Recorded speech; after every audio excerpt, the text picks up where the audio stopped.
Assalamualaikum, apa khabar? Selamat sejahtera semua. Baik, hari ini kita akan masuk tajuk baru iaitu unit kedua dalam uh, mata pelajaran reka bentuk teknologi.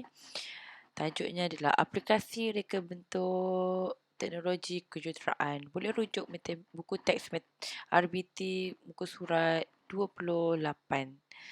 Okey, baik. Kita tengok kat sini ya. Okay, Alia aplikasi reka bentuk teknologi kejuruteraan. Alia melihat ayahnya sedang memasang satu alat di halaman rumah mereka. Alia tanya, "Ayah sedang buat apa tu?" Jadi jawab, "Ayah sedang memasang lampu solar. Lampu ini akan bernyala pada waktu malam tanpa menggunakan elektrik di rumah." Alia cakap, "Wah, bagusnya. Bagaimanakah lampu solar boleh menyala, ayah?"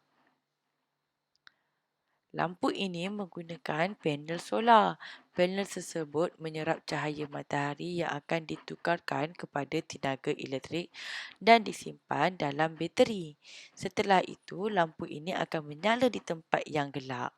Okey, maksudnya ada matahari kan? Kemudian ada macam satu macam ni lah Jan. Kita kata panel macam ni. Okey, dikecil je. Panel ni fungsi dia nak sedut matahari. Bila panas-panas tu kan, bila benda tu tengah hari panas, jadi benda ni okay, dia akan serap semua tenaga cahaya matahari. Macam mana nak tahu dia serap? Dia panas. Okay, panel tu panas. Okay. Okay. Bila panel ni dah serap cahaya matahari, jadi dia dah hasilkan tenaga elektrik dan simpan dalam bateri. Okay, cahaya solar tadi tu dia tarik, simpan dalam bateri dalam panel tu. Dan bila malam dia akan menyala. Macam glow in the dark. Macam tu lah. Okay. Kita lanjut seterusnya. Ni bila waktu malam. Wah, lampu solar menyala. Ayah, bolehkah kita menghidupkan kipas menggunakan cahaya matahari? Boleh, tetapi mesti menggunakan solar untuk menyerap cahaya matahari. Macam tadi kan, saya cakap tadi yang ada panel untuk serap cahaya matahari. Panel tu serap cahaya matahari dan simpan tenaga yang panas daripada matahari dalam bateri. Nampak tu menyala. Okey. Selain cahaya matahari, terdapat beberapa lagi sumber alam semula jadi yang kita boleh gunakan untuk menjanakan tenaga boleh baharu. Apakah tenaga boleh baharu? Kita tengok. Okey, ni dia. Tenaga boleh baharu merupakan tenaga yang boleh dijanakan daripada sumber semula jadi secara berterusan. Contoh sumber tenaga boleh baharu adalah seperti berikut. Okey, matahari. Pertama, matahari. Cahaya matahari merupakan sumber tenaga utama. Tenaga yang diperoleh daripada matahari dikenali juga sebagai tenaga solar. Tenaga ini boleh ditukarkan kepada tenaga elektrik dan tenaga haba. Macam tadi itulah, macam panel solar tadi. Kan tenaga haba ni dia panas. Daripada tenaga haba dia tukar jadi tenaga elektrik. Okey, ini kemudian geoterma. Geoterma ialah tenaga haba yang diperoleh daripada perut bumi. Tenaga haba tersebut digunakan untuk menghasilkan wap atau steam yang akan menggerakkan turbin bagi menjanakan tenaga elektrik. Okey, geoterma ni selalunya ada di kawasan yang ada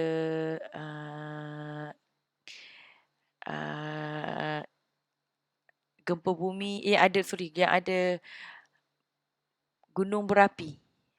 Kan ada kolam air panas, dia ada steam, glazer. Tempat yang ada glazer macam tempat bersalji tu dia akan ada glazer yang akan keluar. Bila glazer ni dia macam ni tau. Bila dia panas, dia akan keluar asap. Dia macam meletup macam tu. Meletup, dia tak keluar api, dia keluar asap. Asap yang sangat panas. Okey, tak dekat kawasan Malaysia, selalunya ada dekat Amerika, dekat belah-belah Europe sana, tempat yang musim, 4 musim lah. Okey, kemudian sumber air.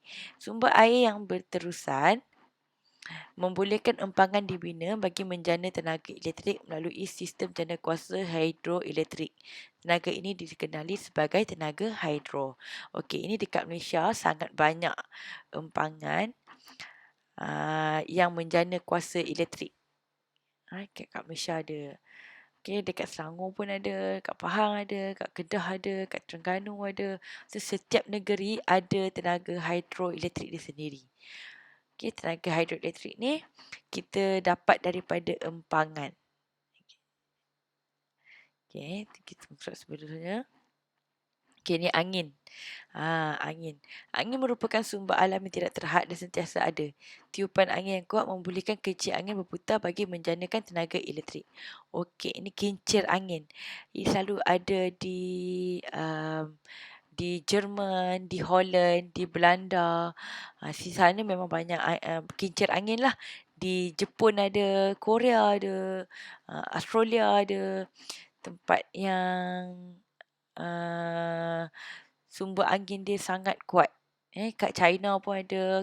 Bila angin tiup, kipas bergerak dan kipas tu akan hasilkan tenaga elektrik. Kemudian biogesim.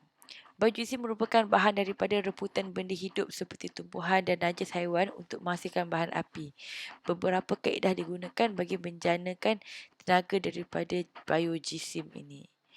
Ini dekat Jepun sangat advance dengan tenaga biogesim.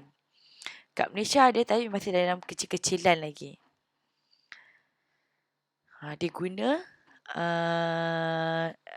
najis haiwan, tumbuh-tumbuhan yang reput. Macam sampah, macam itulah. Tempat longkotkan sampah tu, dia tukar jadi tenaga elektrik, tenaga biogesim.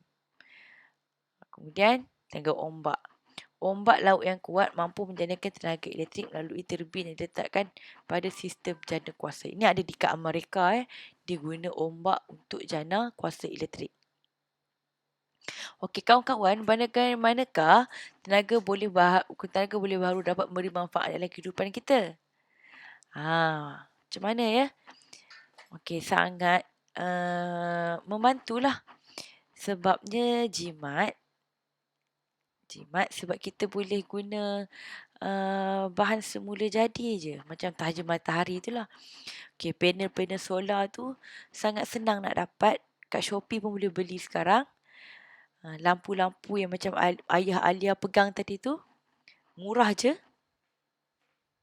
Dan kita tak perlu susah-susah, cuma cucuk. Dan biarkan je selagi ada matahari, selagi itulah ada sumber elektrik. Okey. Kadang macam sekarang ni kita tak bergantung pada sumber tenaga boleh baru, kita bergantung pada suis kat rumah. Bila berlaku lita pintas, tak boleh on suis, so tak ada elektrik dalam rumah. Okey, jadi bila kita pakai panel tenaga boleh baru ni, macam paling senang tenaga solar, matahari. Bila berlaku lita pintar macam blackout, kita tak risaulah. Tak payah panggil TMB pun nak datang repair.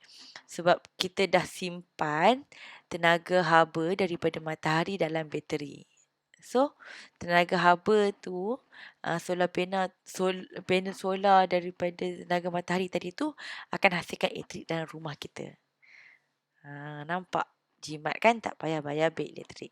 Baik, itu saja untuk hari ini. Kita bincangkan tentang ada 5 tenaga boleh baharu. Pertama, matahari. Kedua,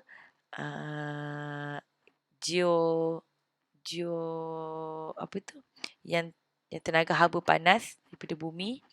Ketiga, air.